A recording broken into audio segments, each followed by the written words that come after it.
Hermanos, que el Señor les bendiga en esta tarde. Sean bienvenidos a esta casa de oración de la Iglesia Universal de Dios. Vamos a orar, vamos a invocar la presencia de nuestro Dios. Señor, en esta hora te damos gracias por esta oportunidad que nos das de estar en tu casa. Gracias por la vida de mis hermanos que ya están aquí presentes. Yo te pido que recompenses esta puntualidad, que recompenses, Señor, este tiempo que van a estar aquí, Señor, pudiendo estar quizás haciendo otra cosa, pero tú has puesto en su corazón el venir y sabemos que tú eres fiel en darle a cada quien lo que necesita, lo que merece, Señor. Suple toda necesidad que ellos tengan, Señor. Suple todo aquello que falta, mi Dios. Y permítenos hoy aprender de tu palabra. A mis hermanos que no han llegado, tráelos con bien. Y que todos podamos estar juntos y en armonía, como dice tu palabra. Te lo pedimos en el nombre de tu Hijo amado Jesucristo. Amén. Puede sentarse, hermano. Vamos a seguir. Creo que ya esta es la enseñanza número 8, en la que hablamos acerca de los atributos de Dios, pero yo espero que sea la última, a menos que pase algo muy trágico y no podamos terminar, pero yo espero que hoy sí terminemos. Vamos a ver el atributo número 20. Como le decía al principio, no es que los estemos numerando de acuerdo a un orden o de acuerdo a una importancia. Simplemente les ponemos un número para que sigamos el orden. Entonces vamos a ver hoy dos atributos, que son los últimos dos de los cuales hemos preparado estas enseñanzas. El que vamos a ver primero es que Dios es un Dios de gracia. Dios es gracia.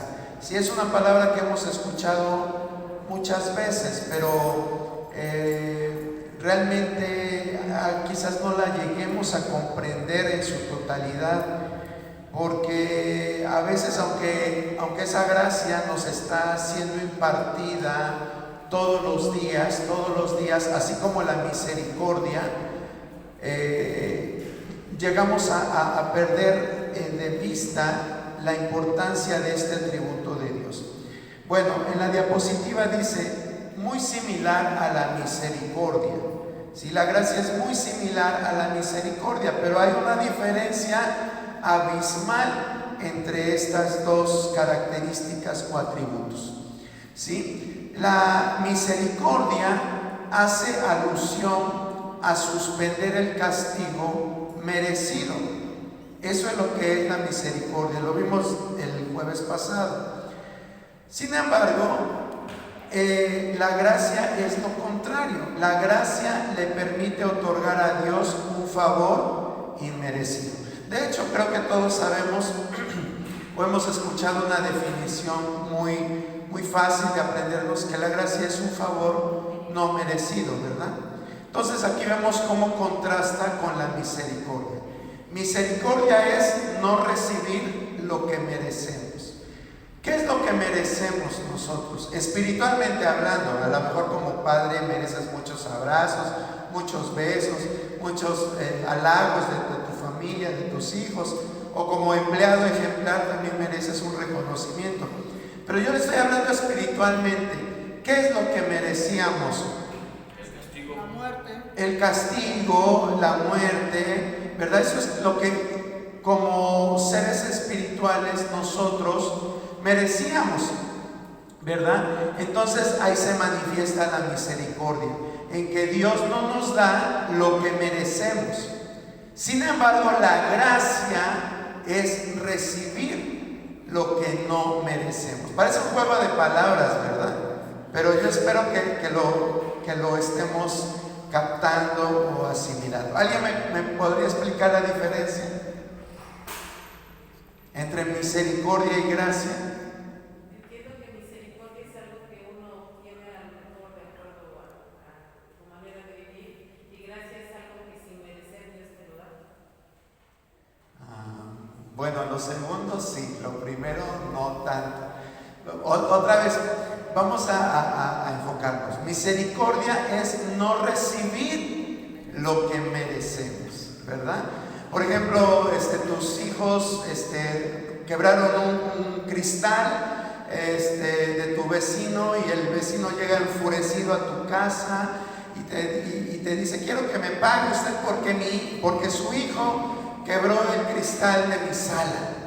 Y tú estás pensando que el cristal de tu sala quizás es un cristal de 20 por 20, ¿verdad? Pero cuando vas a ver el cristal, resulta que es un ventanal, ¿verdad? De 3 por 3. Entonces dice, y todavía es cromado, y bueno, ahí con biselado, lo que tú le quieras poner. Entonces sabes que no es de que voy a la vidriería y haga vino de 20 por 20 centímetros. Es un trabajo muy especial. Y entonces tú tienes ganas de darle unas nalgadas. Bueno, eso era en mi tiempo, ¿verdad? Hoy ya creo que no se usa eso. Pero ganas de darle unas nalgadas a tu hijo.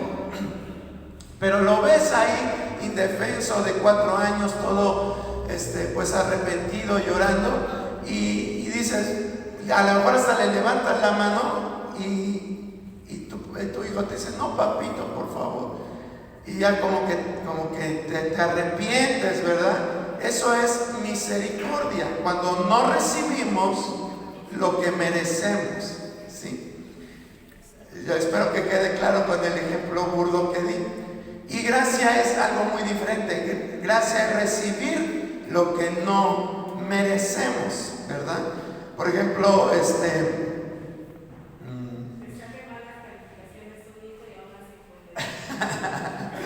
bueno, eso se pasa de misericordia.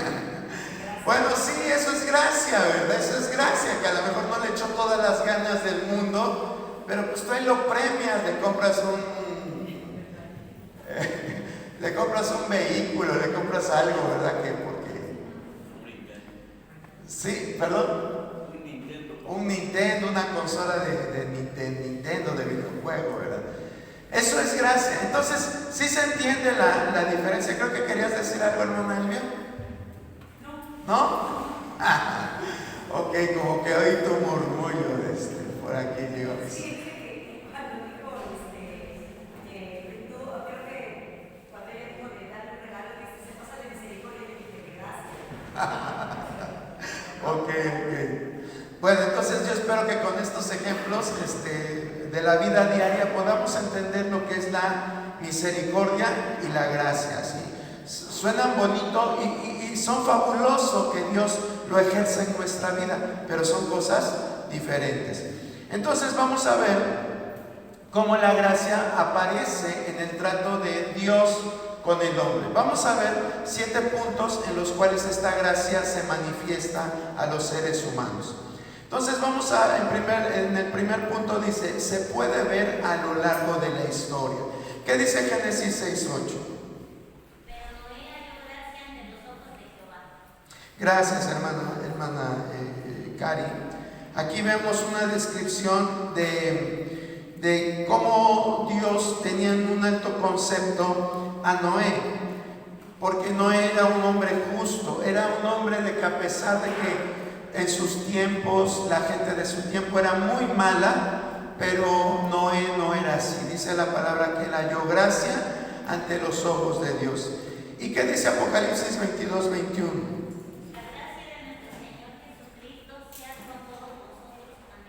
Gracias, Señor. Entonces vean los extremos. Desde Génesis hasta Apocalipsis vemos que la historia de la humanidad siempre ha contado con la gracia de Dios. A veces nosotros, como dispensacionalistas, decimos: es que nosotros ahora vivimos en la dispensación de la gracia.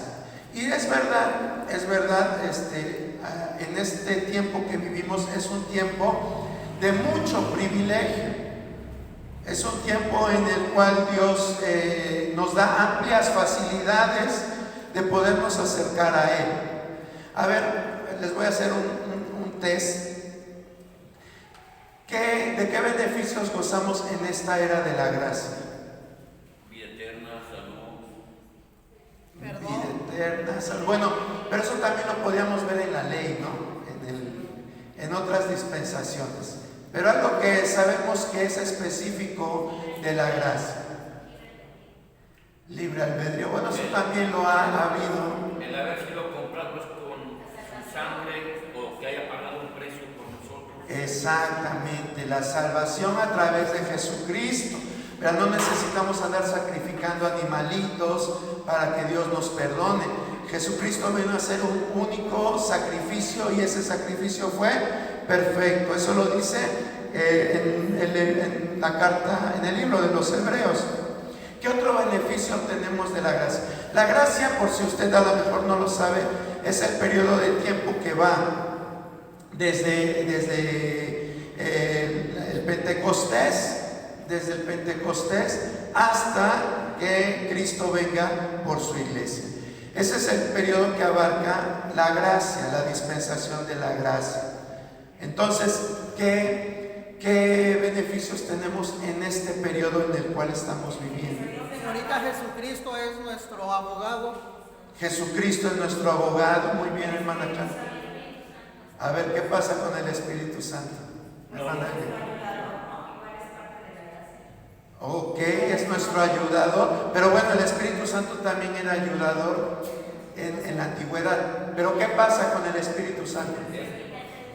Es nuestro consolador. Lo tenemos permanente, exacto, ¿verdad?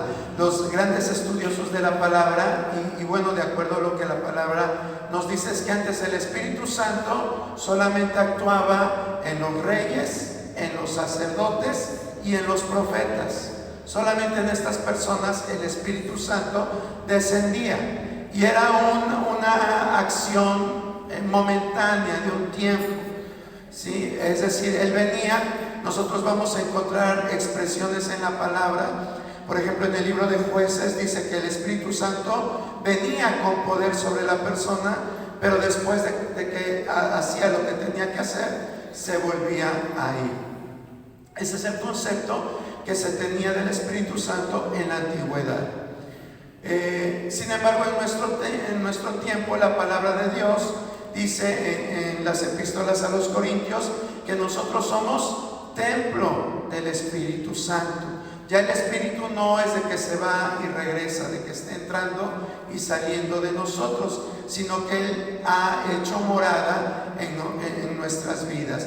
Dice la palabra de Dios, Jesucristo les dijo a sus discípulos: les enviaré otro consolador para que esté con ustedes siempre. Esa fue la promesa que Jesús le hizo a sus discípulos antes de ascender al cielo. ¿Sí? Entonces vean cómo eso de la gracia es importante, porque Dios nos da cosas que si nosotros se las pidamos. ¿Qué otra cosa hay en la gracia, en esta dispensación que vivimos? ¿Qué pasó cuando Jesucristo murió en el templo? Exacto, se rasgó el velo y ahora dice la palabra también en Hebreos que nosotros podemos entrar confiadamente ante su presencia. En la época de la ley, solamente el que podía entrar a la presencia de Dios era el sumo sacerdote, ¿sí? Era el único que podía estar ahí en la presencia de Dios. Y bueno, claro, también los profetas, los sacerdotes, los reyes. ¿Sí, hermana Elvia? Ahí también no sé si sean los dones, tanto espirituales, ministeriales. Por ejemplo, cuando dice que Jesús murió, así como estás diciendo, subió y siguió dones a los hombres, ¿no? No puede ser igual eso. Y habla precisamente de los ministerios. Fíjate que los dones es algo, lo vamos a ver más adelante cuando hablemos del Espíritu Santo. Yo tenía también ese concepto, pero hay pasajes de la Biblia, bueno, la historia bíblica nos muestra que esos dones siempre han estado, no así como en la iglesia, ¿verdad? Por ejemplo, la Biblia nos habla de la iglesia de Corinto que estaba llena de dones, pero sí existían los dones en la antigüedad. Sí había el de profecía, había el de sabiduría. Salomón fue un hombre sabio, Daniel fue un hombre sabio. Milagros, que si vemos la vida de Moisés, la vida de Elías, eran hombres que hacían milagros. Entonces siempre han estado obrando como también la gracia siempre ha estado obrando desde el principio de la historia. Siempre ha habido gracia, solo que no como ahora la vemos, ¿sí? Pero los dones siempre han estado ahí también disponibles. Siempre Dios se ha valido de los dones para sacar a su pueblo adelante, ¿sí? Pero eso lo vamos a ver más adelante. ¿Alguien quería escuchar? ¿Alguien quería participar? ¿Nadie? Bueno, cualquier duda la pueden preguntar.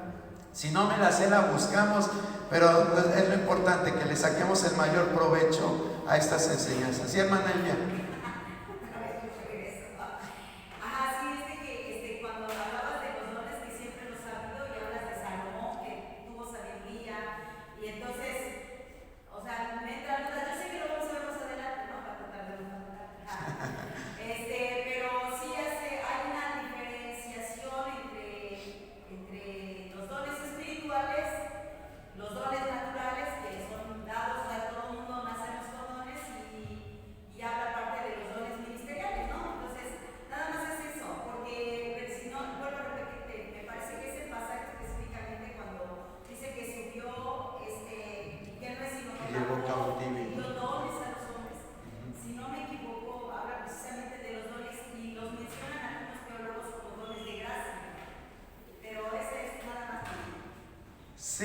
Sí, o sea, de hecho en la Biblia no habla de apóstoles, ¿verdad? Es algo que no estaba como tal ese ministerio. Pero por ejemplo podemos ver que Noé, dice la palabra de Dios, y no lo dice en el Antiguo Testamento, lo dice en el Nuevo Testamento. No me acuerdo si es en Judas o en las epístolas de Pedro, que lo describe como un pregonero de justicia. ¿Sí? ¿Y quiénes son ahora los pregoneros de justicia? Pues a los que llamamos evangelistas, ¿verdad? Esos son los que se encargan de llevar la semilla, de llevar la palabra de Dios. Entonces, tal como se menciona en el Nuevo Testamento, no existían, pero la obra y la acción del Espíritu Santo siempre ha existido. De hecho, la palabra dice que en el principio el Espíritu de Dios se movía, ¿verdad?, sobre la faz del abismo. O sea, el Espíritu Santo siempre ha actuado a lo largo y ancho de la historia. Pero bueno, vuelvo a repetir, esto espero que lo veamos más adelante.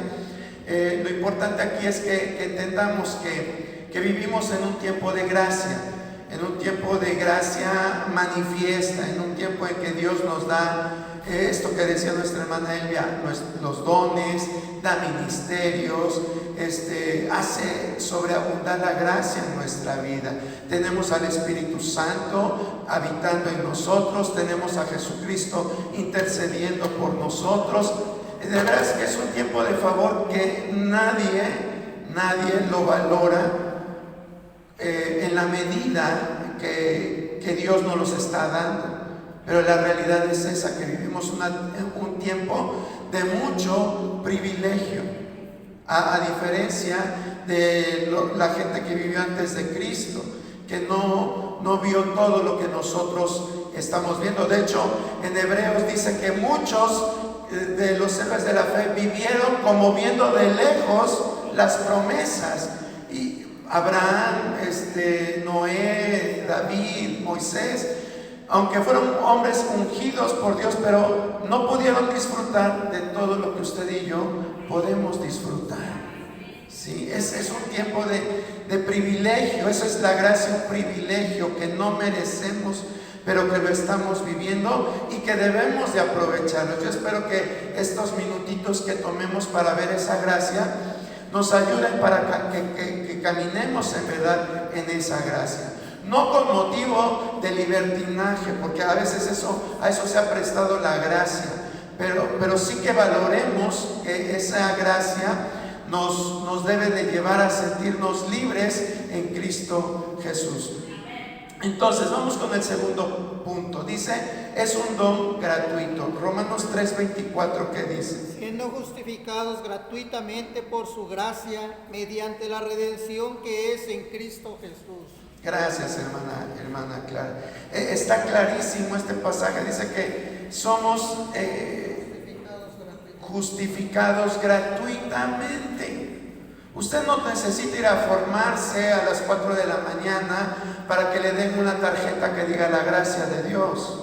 Usted no necesita andar viajando para buscar la gracia de Dios. La gracia de Dios llega cuando nosotros de corazón aceptamos esa obra que vino a hacer Jesucristo aquí en la tierra. Morir, resucitar y darnos esa vida eterna. Efesios 2, 8, 9, ¿qué dice? Porque por gracia sois salvos por medio de la fe, y esto no de vosotros, pues es don de Dios, no por obras, para que nadie se gloríe. Gracias, hermana Clara. Eso es otro pasaje clave en esto de la gracia. Dice al final, no por obras. Es bien triste que a veces creemos que por las obras podemos ganarnos el favor de Dios. Y es increíble que en el siglo XX pues todavía haya líderes religiosos que infundan esto a su feligresía, que tienes que hacer algo para que Dios te perdone, para que encuentres la gracia en Dios. Eso no es lo que dice la palabra. Efesios 2, 8, 9 habla muy claramente de esto. Dice que no es por obras para que nadie se gloríe, ¿verdad? Entonces debemos de vivir en esa gracia. Les iba a mencionar algo, pero que tiene que ver con la salvación, pero también vamos a ver eso más adelante. Pero lo que les quiero adelantar es que aquí habla en Efesios 2, 8, 9, dice: porque por gracia sois salvos por medio de la fe, y esto no de vosotros, pues hoy es don de Dios. ¿Sí? Hay personas que dicen que nosotros no tenemos fe para ser salvos, sino que Dios tiene que depositar una medida de fe para que nosotros alcancemos la salvación. ¿Sí? Esto lo menciona mucho la gente que cree en la predestinación.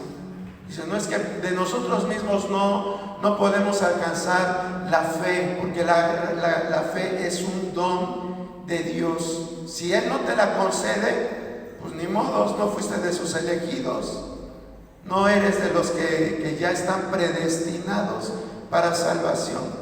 Si esto se los puede decir alguien que cree en la predestinación de esta forma.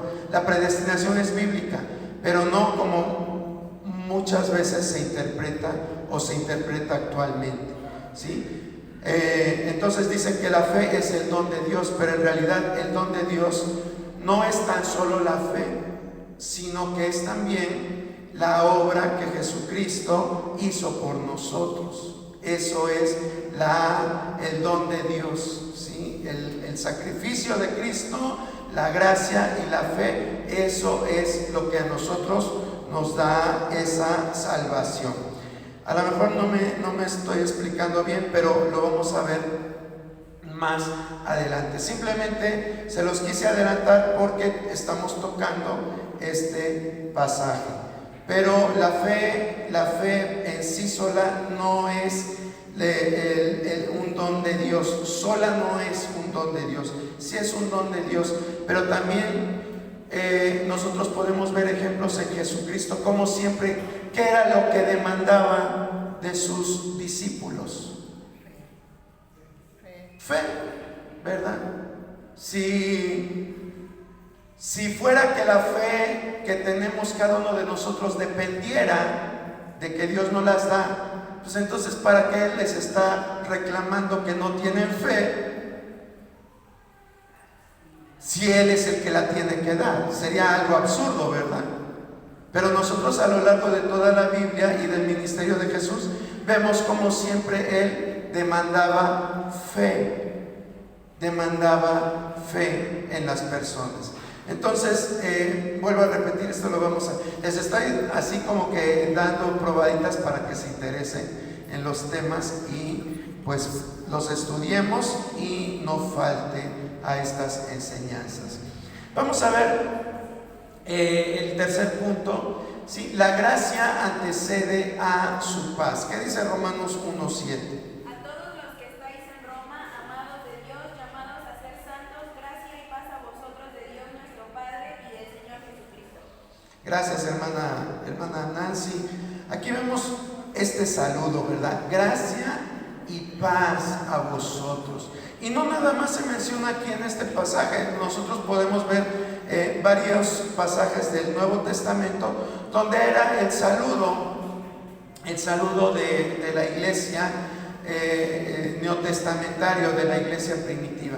Siempre los apóstoles en sus cartas ponían gracia y paz. Era el saludo que daban. Es como, por ejemplo, hoy en nuestros días, ¿cómo nos saludamos nosotros? Dios te bendiga, ¿verdad? Es el saludo vamos a llamar de cajón, ¿no? El saludo que siempre damos. En la antigüedad usaban gracia y paz.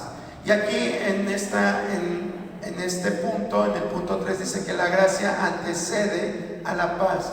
No decía paz y gracia, sino que decía gracia y paz. Porque cuando nosotros vivimos en la gracia de Dios, por resultado inmediato tenemos paz, ¿verdad? Cuando tú te sientes confiado en dónde estás parado, pues te sientes seguro, y la seguridad es un fruto ¿de qué? De la paz que tú tienes, ¿sí? Cuando estamos inseguros, cuando estamos inestables, ¿qué pasa en nuestra vida? Nos sentimos ansiosos, no tenemos paz, como decimos comúnmente. Pero la gracia, el objetivo que Dios busca al revelarnos la gracia en la que vivimos, es que vivamos con paz, que nos sintamos tranquilos, que vivamos confiados. Y la Biblia nos da muchos pasajes en los cuales nos da esta seguridad de que debemos de estar confiados. ¿Sí? ¿Algún pasaje que usted recuerde que hable de la confianza? Los que confían en Jehová son como el monte de Sión, que no se mueve, sino que permanece para siempre. Gracias.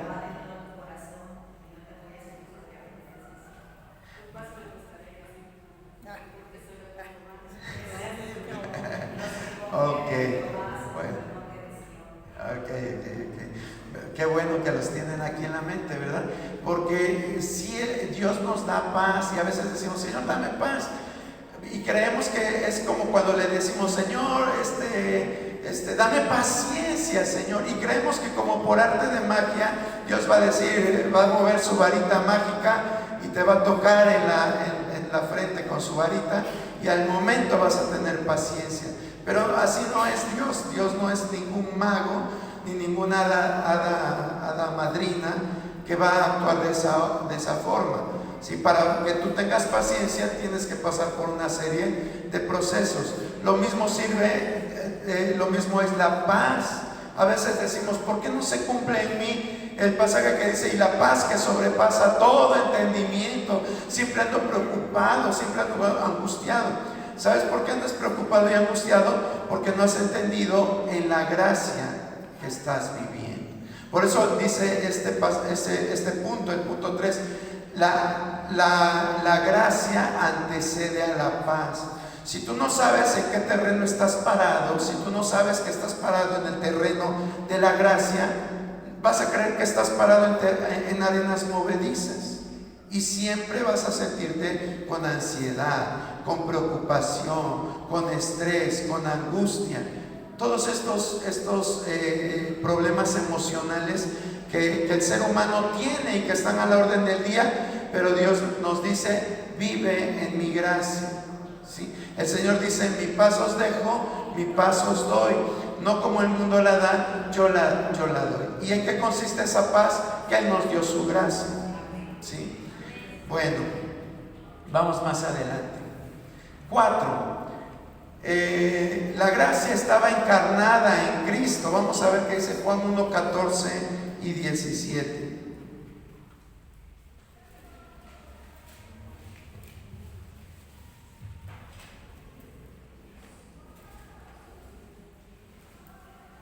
Y aquel verbo fue hecho carne y habitó entre nosotros, y vimos su gloria como del unigénito del Padre, lleno de gracia y de verdad.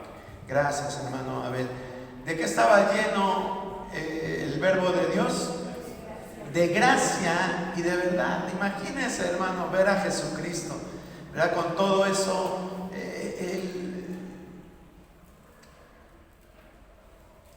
estoy tratando de buscar una ilustración, pero no se me viene a la mente. Pero Él representa todo el beneficio.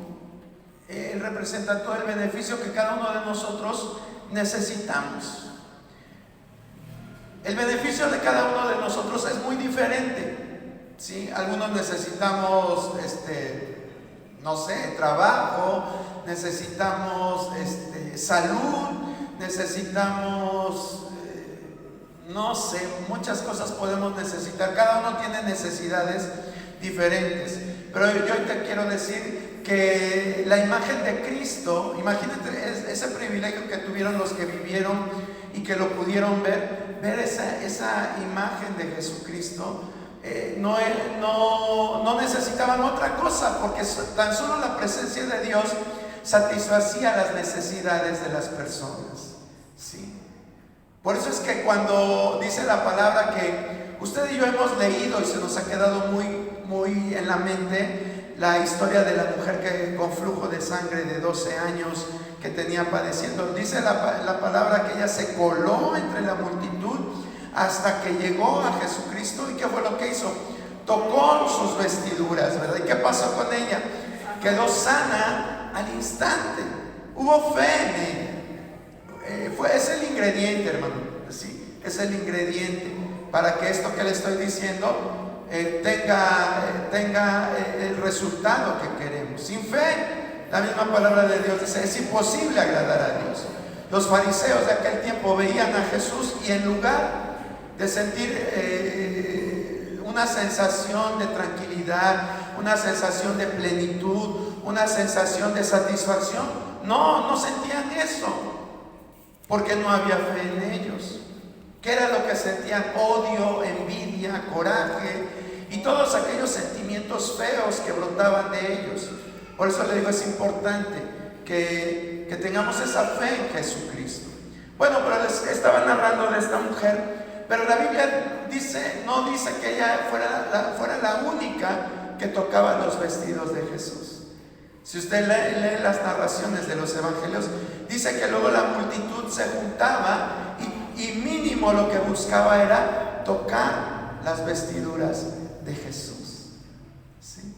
Entonces, esa gente que tenía fe y que buscaba la presencia de Dios, encontraba la solución a sus necesidades. ¿Qué te preocupa hoy? ¿Cuál es tu carga? ¿Te sientes como el Pípila con una piedra enorme en tu espalda? Bueno, aquel hombre lo hizo por un deber que tenía, ¿verdad? Que sentía el deber nacionalista. Nosotros a veces cargamos piedras que Dios dice, echa tu carga sobre mí porque yo tengo cuidado de ti, ¿verdad? En eso consiste la gracia de Dios, que podemos descansar en Él, que podemos saber que nuestra vida está en sus manos. ¿Qué dice Tito 2:11? Porque la gracia de Dios se ha manifestado para salvación a todos los hombres. Gracias, hermana Eva. La gracia se ha manifestado para salvación. ¿A quiénes, hermanos? A todos, ¿sí? Porque Dios no hace acepción de personas. Dios no hace acepción de personas. Todo aquel que quiera, por eso yo le decía, el ingrediente que necesitamos es la fe. Eso es lo que necesitamos. Creer para recibir lo que Dios tiene para nosotros. Bueno, vamos con el quinto punto.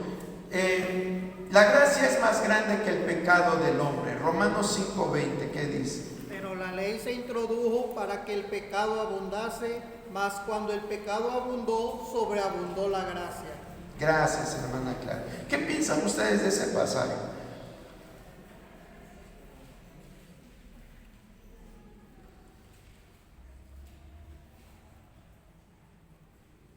Esto también es salirnos quizás un poquito de lo que estamos viendo, pero sí me interesa que comprendamos, porque aquí aparentemente lo leemos y como que nos hace pensar que la ley era mala, ¿no? No era mala, pero no se podía cumplir. Era difícil de cumplir, ¿qué más? Que a lo mejor no era mala, pero era difícil de cumplir todo lo que se mandaba. Ok, ¿alguien más? Es que vea lo que dice, pero la ley se introdujo para que el pecado abundase. Ok, allá vamos esclareciendo todo esto. Por medio de la ley nos damos cuenta del pecado, es verdad. La ley lo que nos decía era: estás haciendo malas cosas. Cuando tú estabas codiciando, por ejemplo, el martes hablábamos en la reunión de varones del tema de la codicia, que la mayoría de nosotros como seres humanos decimos: ay, es un mal menor, ¿qué tiene de malo? No tiene nada de malo. Pero a los ojos de Dios la codicia es algo tremendo, es algo malo. La codicia él la toma de las cosas que no se deberían de hacer, expuesta en los 10 mandamientos. La codicia, es decir, era algo sumamente malo, pero la gente lo ha ido minimizando todo eso. Pero ¿qué le quiero decir con esto? Que eso es lo que hacía la ley, nos mostraba qué cosas había mal en nosotros. Casi te decía: si das los pasos es mal, si haces esto es malo. Pues, ¿y entonces qué voy a hacer, Señor? Y eso era simplemente lo que hacía la ley, ¿verdad? Pero no daba el remedio, no daba la solución. Con esto no quiere decir que la ley fuera mala, sino que ¿qué haces tú cuando estás enfermo y te dicen, te sientes mal y vas al médico y te manda a hacer unos estudios, y en los estudios te dicen, ay, no, mejor ni les doy un mal diagnóstico. Bueno, te dicen que tienes una enfermedad, empezaste con una enfermedad crónico-degenerativa. ¿Qué haces? Te piden estudios de biometría hemática y un montón de cosas. Te piden una resonancia magnética, una tomografía, y en los 3 estudios sale el problema. ¿Qué haces? Yo te voy a preguntar, ¿la tomografía es mala? No. ¿La resonancia es mala? ¿La biometría es mala? No, pero te ayudaron a ver el problema. Ahora, ¿qué es lo que vino a hacer la gracia? La gracia es el medicamento. La gracia es tu losartán. La gracia es tu metformina. La gracia es, bueno, cualquier otro medicamento, ¿verdad? Y perdón por la ilustración burda y a lo mejor hasta grosera la toman ustedes, pero eso es lo que hacía la ley. Te diagnosticaba: esto es malo, esto es malo, esto es malo, ¿verdad? Pero no porque te lo diagnosticaba, no porque te dijera que fuera mala significaba que fuera la ley mala. Simplemente te hacía ver tu condición en la que estabas. Dios, a través de Jesucristo, vino a traer el remedio, vino a traer la medicina, ¿sí? Él es medicina para nuestros huesos, dice la palabra, ¿verdad?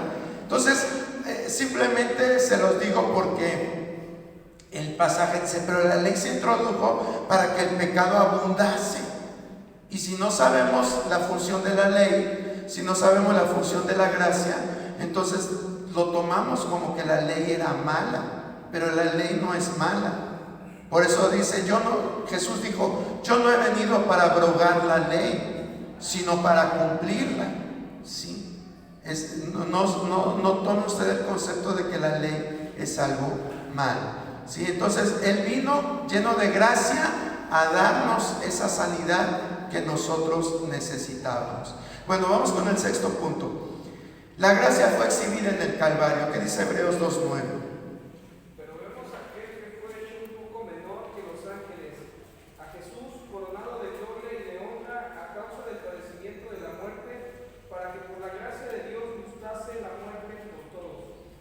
Gracias, hermano Cristian. Sí, entonces, pero vemos aquel que fue hecho un poco menor que los ángeles. No crea que Jesucristo fue hecho menor que los ángeles, sino que está hablando de su condición cuando estuvo como hombre, ¿sí? Porque, bueno, se puede prestar a malas interpretaciones. Entonces vemos cómo a través de esa muerte Dios nos dio la gracia. Ya no vamos a redundar en esto. Y finalmente, el punto número 7 dice que la gracia sirve para moldear a los creyentes. ¿Qué dice 1 Corintios 15:10? Pero por la gracia de Dios soy lo que soy y su gracia no ha sido en vano para conmigo. Antes he trabajado más que todos ellos, pero no yo, sino la gracia de Dios conmigo. Gracias, hermana Eve. Fíjese lo que dice Pablo, ¿verdad? Pero la gracia de Dios, por la gracia de Dios soy lo que soy. ¿Qué eres tú? Hijo de Dios. ¿Nos estamos conduciendo como hijos de Dios? ¿Nos estamos comportando como hijos de Dios? ¿Estamos brillando como hijos de Dios? Esa es la pregunta que nos debemos de hacer. ¿Sí? En verdad, yo como hijo de Dios, Dios se sentirá complacido conmigo. Lo estoy reflejando. ¿Qué es lo que más orgullo le da a un padre cuando su hijo, pues no sé, hace algo y ahí es que no sé cómo, no supe cómo plantear la pregunta? Pero bueno, ¿a poco no les da alegría cuando dicen, ay, tu hijo es igualito a ti? No les da gusto, no les da satisfacción que digan eso de tus hijos. O cuando dicen, ay, qué bien educado está tu hijo, ¿verdad? Qué bien educadito tienes a tu hijo. Pero cuando llegas a una casa y dices, ay, pero sin hijos.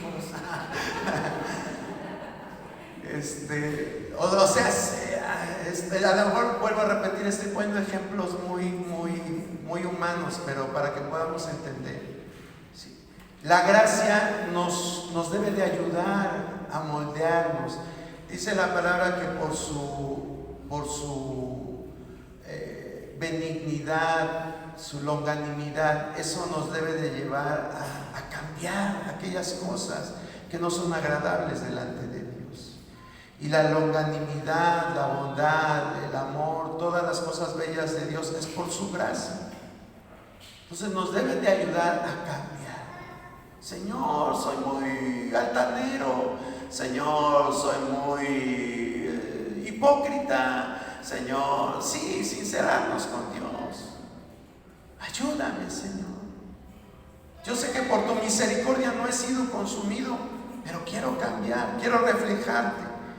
Eso es lo que debe de hacer la gracia, el valorar lo que Dios nos da. Acuérdense que la gracia dijimos que es algo que Dios nos da sin que lo merezcamos, sin que lo merezcamos. Entonces, cuando nosotros valoramos lo que nos dan sin merecerlo, entonces sentimos un amplio gratitud, una amplia gratitud, no sé, amor por lo que está haciendo esa persona por mí. ¿Sí? Pero lo tenemos que interiorizar. ¿Qué dice 2 Corintios 12:9? Y me ha dicho, bástate mi gracia, porque mi poder se perfecciona en la debilidad. Por tanto, de buena gana me gloriaré más bien en mis debilidades, para que repose sobre mí el poder de Cristo. Gracias, hermana Clara. Pablo decía, Dios decía, bástate mi gracia. Y no porque fuera cualquier cosa, sino porque la gracia es más que suficiente para mantenernos en pie, hermano. Sí, aunque usted no lo crea, aunque usted diga, no, pues yo para mantenerme en pie necesito un bastón de palo o metálico. No, la gracia de Dios a nivel espiritual es más que suficiente para darnos fuerza, para darnos poder, para darnos autoridad, para darnos esa confianza que debemos de tener, que Dios está a nuestro lado y que nunca nos deja, que Él nunca nos falla, que siempre está sustentándonos con su diestra de poder. Eso es lo que busca la gracia en nuestra vida. Y Hebreos 4:16, ¿qué dice? Acerquémonos pues confiadamente al trono de la gracia para alcanzar misericordia y hallar gracia para el oportuno socorro.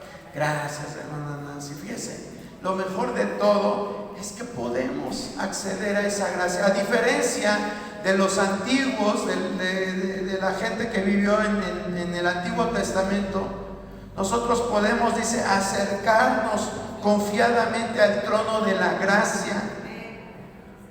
Yo puedo llegar y decir: Señor, te he fallado, Señor, creo en ti, pero ayuda mi fe, como le dijo aquel padre del joven que estaba poseído, y le dice: creo, Señor, pero ayuda mi fe. A lo mejor nuestro problema no son pecados capitales, a lo mejor nuestro problema es que no tenemos esa identidad basada en Dios, en Jesucristo, y debemos decirle: Señor, yo sé que tú eres amor, ayúdame a ser amor. Señor, yo sé que tú vives en santidad, eres un Dios santo, quiero vivir en santidad, Señor. Señor, yo sé que tú eres veraz y yo soy muy mentiroso, ayúdame a ser veraz, Señor. Y así la palabra de Dios nos dice: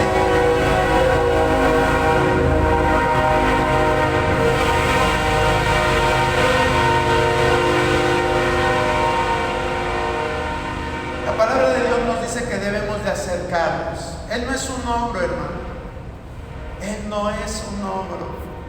Y no importa lo que hayas hecho o lo que seas, Dios siempre está esperando, como el padre del hijo pródigo, viendo, quizás asomándose a la ventana y diciendo: hoy será el día en que Él quiera venir. Quizás sale y se asoma cuando ya está atardeciendo y se está ocultando el sol, y sale a la puerta y va a ver y asomarse si allá a lo lejos pueda venir alguien que quiere estar conmigo. Siempre es Dios así, hermano, esperando que nosotros estemos dispuestos a acercarnos a Él. Acercarnos a Él. A veces somos tan orgullosos que queremos que Él se acerque a nosotros, pero ya suficiente Él ha hecho con permitirnos a nosotros acercarnos a Él. Y eso es algo que no podemos entender, hermano. A veces no lo entendemos, aunque estemos aquí, aunque estemos en una iglesia evangélica, aunque estemos en un lugar donde aparentemente se habla la palabra de Dios, la verdad, pero no lo hemos, esa verdad no la hemos asimilado. Pero Dios siempre está esperando, siempre. ¿Y sabes qué va a hacer cuando Él vea que en verdad vienes de corazón a Él? Dice la palabra que Él te va a poner un anillo en el dedo y va a ser una gran fiesta. Eso es lo que Dios hace por nosotros. Dios no es malo, hermano. Dios es bueno y está siempre cercano a nosotros. Dice: cercano está Jehová a aquellos que lo invocan, pero que lo invocan de veras, hermano, con todo su corazón. Bueno, vamos a ver la última. Dios es amor. Ya casi no tengo tiempo, pero nos vamos a ir rápido, porque este atributo todos lo conocemos, ¿verdad? Que Dios es amor. Sí, hay muchas definiciones, pero yo encontré dos que están bien facilitas. Amor es la preocupación desinteresada por el bien ajeno. Es la preocupación desinteresada por el bien ajeno, ¿sí? Por ejemplo, ahorita muchos de ustedes trajeron víveres para los hermanos de Poza Rica que están en una situación crítica. Y gracias, aprovecho para darle las gracias por este gesto que están teniendo. Ya algunos víveres ya nuestro hermano Arturo Carrera nos está haciendo de llevarnos, pero y al final de la reunión se van a terminar de llevar, si alguien trajo en este momento. Pero eso es amor, cuando tú lo haces las cosas desinteresadamente, cuando no esperas nada a cambio, cuando dices yo lo llevo y quién sabe para quién va a ser, pero sé que voy a ayudar a alguien, ¿verdad? Eso es amor. ¿Qué otra cosa es amor? El amor es acción de una persona que busca el mayor bien para otra persona. ¿Sí? Así de sencillito es el amor. Acción de una persona, en este caso una acción de Dios, porque busca el mayor bien, en este caso para nosotros. Así es el amor. Podríamos dar otras definiciones más rimbombantes, más bonitas, que abarquen más palabras, pero yo creo que con que nos quedemos con alguna de estas dos es suficiente. Y veamos que Dios es así. Dios es amor, hace las cosas desinteresadamente. ¿Qué nosotros podríamos darle a Él? Que le faltara a Él nada, ¿verdad? Dice mi hermana Lidia, nada. Él lo dice en un salmo, dice, todo me pertenece. Si yo tuviera hambre, no te voy a decir a ti, porque todo es mío. Eso dice Dios en un salmo. No le podemos dar nada a cambio del amor, más que darle nuestra adoración, darle un poco de nuestro tiempo. Eso es lo que le podemos dar a Dios. Y Él con eso, para Él es suficiente, hermano. Para Él es suficiente. También la palabra de Dios dice, dame, hijo mío, tu corazón. Y eso es parte de la adoración, cuando nosotros le damos nuestro corazón a nuestro Dios. Vamos a ver los objetos del amor de Dios. Objetos del amor. Solamente puse 3, pero hay más. ¿Cuáles son los objetos del amor? El pueblo de Israel. ¿Qué dice Deuteronomio 7, 7 al 8? No por ser vosotros más que todos los pueblos, os ha querido Jehová y os ha escogido, pues vosotros seréis el más insignificante de todos los pueblos, sino por cuanto Jehová os amó y quiso guardar el juramento que juró a vuestros padres. Os ha sacado Jehová con mano poderosa y os ha rescatado de servidumbre, de la mano de Faraón, rey de Egipto. Gracias, hermano David. Entonces ve aquí como Dios le dice al pueblo de Israel, no porque sean los más bonitos, no porque sean el pueblo mejor, no por ninguna cualidad que pudiera tener el pueblo, sino que simplemente por su gracia, por su amor, dice, sino por cuanto Jehová los amó. Así de simple y sencillo. Nada más por eso Él escogió a este pueblo. De hecho, era un pueblo que no merecía el amor de Dios. Usted sabe que en la Biblia a la generación de Moisés se le conoce por la generación de dura cerviz, porque no entendían. Nada más no entendían. Pero Dios dice, aún así yo los amo, ¿verdad? Las otras citas, que es Oseas 11:1 y Malaquías 1 y 2, se las dejo para que en su casa las lean. Vamos a ver qué otro objeto hay del amor de Dios. El otro objeto es el mundo. Juan 3:16, ¿qué dice? A ver, todos juntos a la de 3. 1, 2, 3.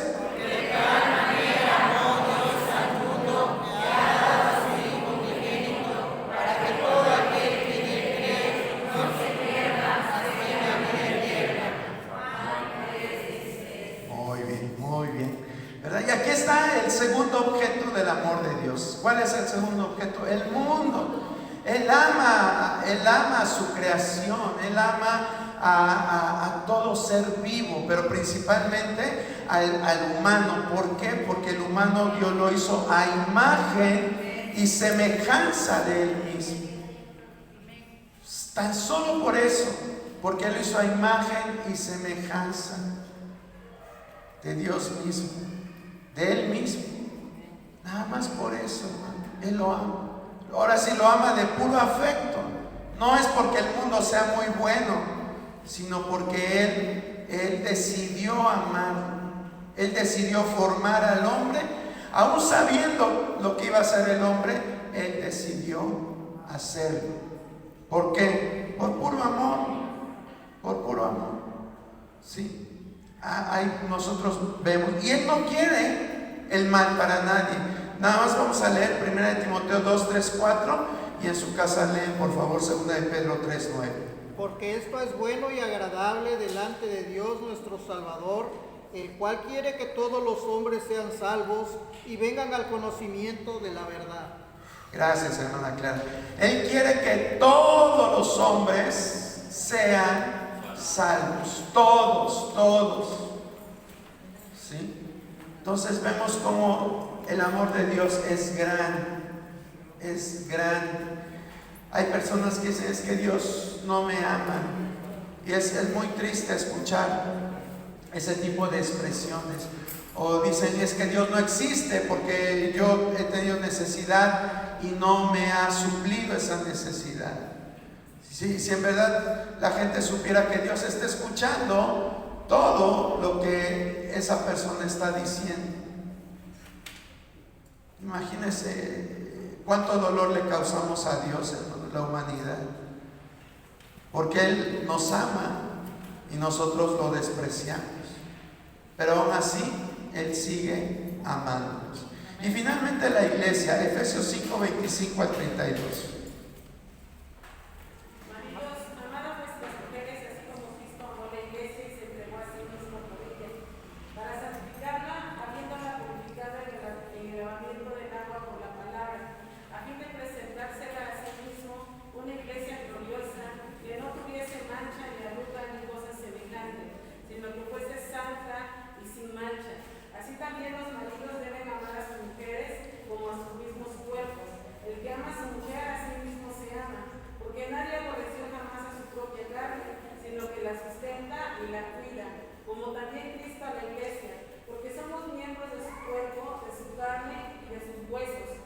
Por esto dejará el hombre a su padre y a su madre, y se unirá a su mujer, y los dos serán una sola carne. Grande es este misterio, mas yo digo esto respecto de Cristo y de la iglesia. Gracias, hermana Eve, gracias. Vea, estuvo largo el pasaje, pero Dios trató de revelar el amor que Él tiene a la iglesia a través de la comparación con la relación matrimonial. Y Él dice que así como los maridos se aman, también Él, Jesucristo, amó a la iglesia y la sigue amando, hermano. No es cosa del pasado, es cosa del presente. La iglesia subsiste y ha subsistido a lo largo de 2000 años porque porque Jesucristo la ama, y va a seguir subsistiendo porque dice la palabra de Dios que las puertas del Hades no prevalecerán contra su iglesia. Él va a salir siempre adelante, Él siempre va a sacar adelante a su iglesia. A mí me encantó de este pasaje lo que dice en el verso 29, dice, porque nadie aborreció jamás su propia carne, sino que la sustenta y la cuida. Dios, Jesucristo, nos sustenta y Él nos cuida. Él nos cuida. Sí. Es importante saber esto, que Él siempre está al pendiente de nuestras necesidades. No sufras, no te acongojes. Él tiene nuestra vida en sus manos. Dice su palabra que Él te sustenta y te cuida. Quizás tú vives confiado en que tu marido te cuida. No, tu marido no es, perdón por los maridos, pero no somos lo suficiente para cuidar. Quien en verdad nos cuida es Jesucristo, ¿verdad? Él nos cuida y nos sustenta. Ponte de pie, hermano. Vamos a dar gracias a Dios